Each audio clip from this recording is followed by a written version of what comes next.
Hi, my name's Mark. I'm one of the pastors here at Trillium.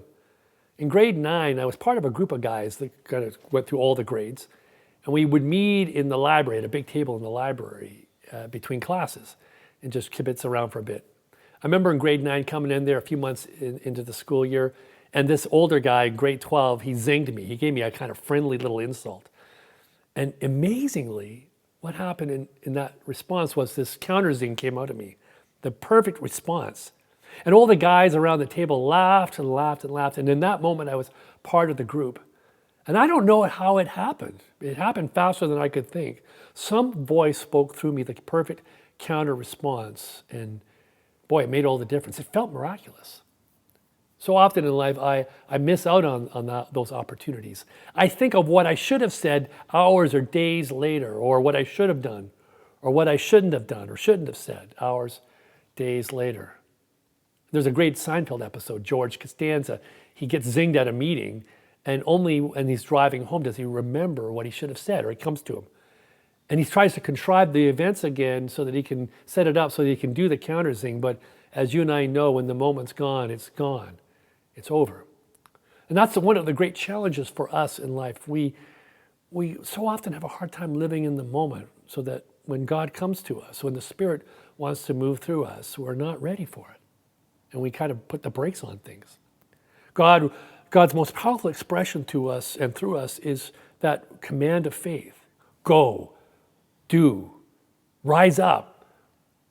You know, these are powerful words that we give to people to bring healing to life, but we're usually behind the times too much. We're not in sync with what's going on, and we're not ready for it.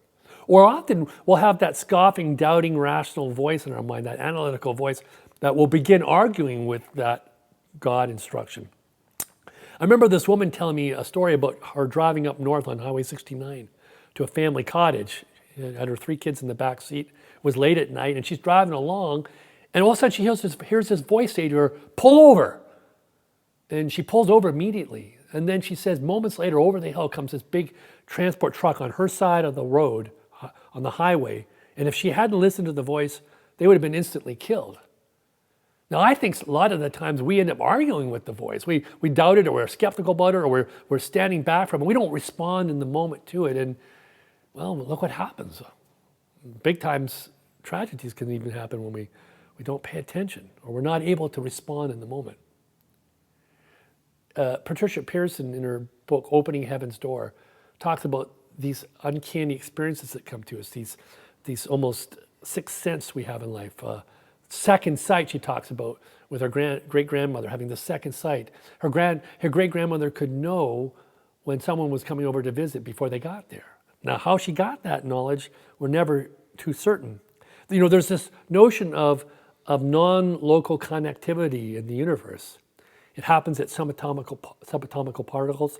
It happens in other kinds of ways. They create uncanny experiences.